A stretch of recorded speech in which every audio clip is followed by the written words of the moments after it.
আজকে আমার আলোচনার বিষয় গনোরিয়া সম্পর্কে। গনোরিয়ার মূল কারণগুলো সম্পর্কে আমার আলোচনার বিষয়। আজকে আমি পুরুষের গনোরিয়া সম্পর্কে আলোচনা করতে যাচ্ছি। মূলত গনোরিয়া বলতে প্রস্রাবের রাস্তায় পুঁজ বের হওয়া, অনিচ্ছাকৃতভাবে বীর্যপাত হওয়া, তাকেই সহজ বাংলায় বোঝানো হয়। এর বেশ কিছু লক্ষণসমূহ বা কারণসমূহ আপনাদের মাঝে আমি আলোচনা করব ইনশাআল্লাহ। মূলত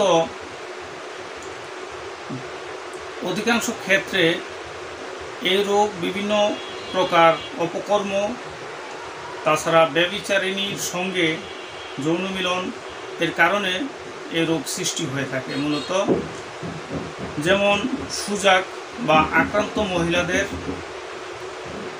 বা গনোরিয়া রোগের আক্রান্ত মহিলাদের সাথে যৌন মিলন সঙ্গম করার কারণে, অথবা ঋতুস্রাবকালীন সময়ে যৌন মিলন করার কারণে, এবং অথবা সাদাস্রাব হওয়া অবস্থায় ওই সকল মহিলাদের সাথে যৌন মিলন করার কারণে গনোরিয়া রোগ হতে পারে। যৌনাঙ্গে নিকৃষ্ট পদার্থ এবং পদার্থের দ্বারা এই রোগ সৃষ্টি হয়। কখনো অধিক স্বপ্নদোষ, অতিরিক্ত হস্তমৈথুন এবং অধিক মশলাযুক্ত খাবার এবং অসম্পূর্ণ বীর্যপাত, যৌন সঙ্গম, কখনো মদ পান এবং নেশাগ্রস্ত লোকেদের এই সমস্যাটি হয়ে থাকে। তাছাড়া অতিরিক্ত মশলা, চর্বি এবং লাল মরিচ অধিক পরিমাণে সেবন খাওয়ার কারণেও এই রোগটা হওয়ার সম্ভাবনা থাকে। মূত্রনালীতে প্রদাহর সৃষ্টি হয়ে পুঁজ বের হয় এবং পুঁজের সাথে অনেক সময় রক্ত বের হতে পারে। আর চিকিৎসা বিজ্ঞানে এই রোগ ছোঁয়াচে বা সংক্রামক রোগ হিসেবে আখ্যায়িত করা হয়।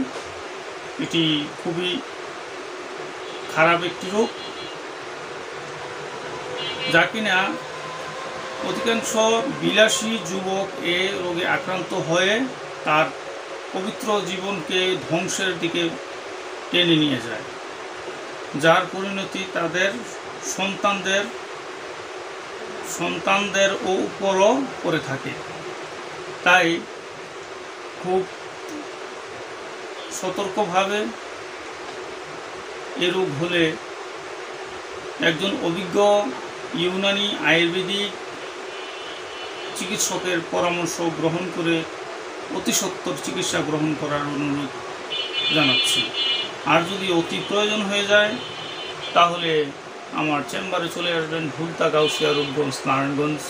আমার চেম্বার রিয়াজ হার্বাল চিকিৎসা কেন্দ্র। মূলত এটি পুরুষত্ব ধ্বংস করার মূল কারণ বলতে পারি। এই রোগটি খুবই খারাপ একটি রোগ। প্রস্রাব রাস্তার বিভিন্ন প্রকার রোগের মধ্যে এটি অত্যন্ত কষ্টদায়ক একটি রোগ। প্রস্রাবের রাস্তায় রক্ত পর্যন্ত যেতে পারে। এর চিকিৎসা আয়ুর্বেদিক চিকিৎসা মতে দেবদাদারিস্ট সিরাপ, আপনারা দেখতে পাচ্ছেন দেবদাদারি সিরাপ, এর সাথে আরও 3টি সিরাপ একত্রে দেওয়া হয়, যা কিনা প্রস্রাবের রাস্তার গনোরিয়া রোগ স্থায়ীভাবে সমস্যা সমাধানের জন্য যথেষ্ট। মূলত এটি দেবদারু, ইন্দ্রজব, বাসক ছাল, রক্তচন্দন এবং অন্যান্য ভেষজ গাছগাছার সমন্বয়ে সম্পূর্ণ বাংলাদেশ জাতীয় আয়ুর্বেদিক ফর্মুলারি মতে প্রস্তুত। এটি অতি প্রকার প্রমেহ বা প্রমেহ এগুলো গনোরিয়ার আওতাভুক্ত রোগ, যা কিনা প্রস্রাবের রাস্তায় পুঁজ পড়া, প্রস্রাবের জ্বালা পোড়া, প্রস্রাবের ব্যথা বেদনা প্রস্রাবের রাস্তার এবং প্রস্রাবের রাস্তা কিট কিট করে কামড়ানো ইত্যাদি দূর করতে সক্ষম।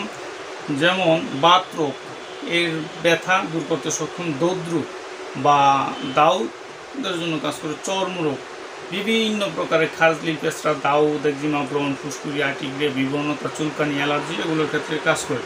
অর্শ রোগ মানে পায়ুপথে পাইলস, অর্শ বা গ্যাস।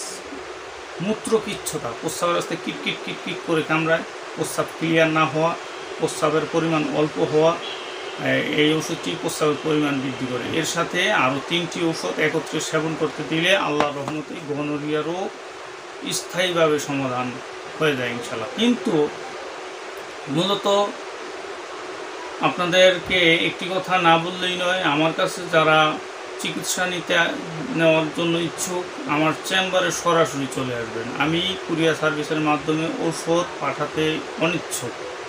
এর মূল কারণ আপনার রোগ কেমন, রোগের বয়স কত এবং রোগ কী রোগ এগুলো নির্ণয় করার পরেই আমি সম্পূর্ণ আরোগ্য হওয়ার উদ্দেশ্যে চিকিৎসা দিতে চাই। তাই সরাসরি আমার চেম্বারে চলে আসবেন।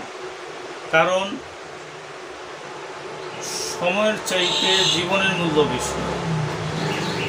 টাকার চাইতে যেমন সময়ের মূল্য বেশি, সময়ের চাইতে জীবনের মূল্য বেশি। তাই সরাসরি না এসে আপনারা ফোনের মাধ্যমে ঔষধ সংগ্রহ করবেন না। কিছু কিছু রোগের ক্ষেত্রে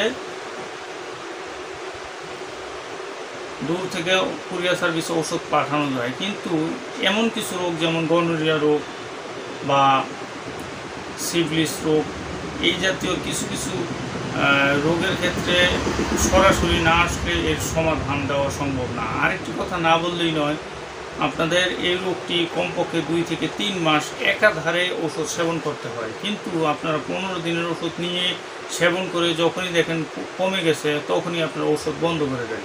কিন্তু ভবিষ্যতে এই রোগটি তো আপনার পুনরায় আক্রমণ করতে পারে। আপনার পুরোপুরি নির্মূল হলো না। আপনাদের কোর্স 3 মাসের কোর্স বলে দিলে আপনার 15 দিন খান, 2.5 মাসই নাই, তাহলে এই রোগটি পুরোপুরি নির্মূল হবে কিভাবে বলেন?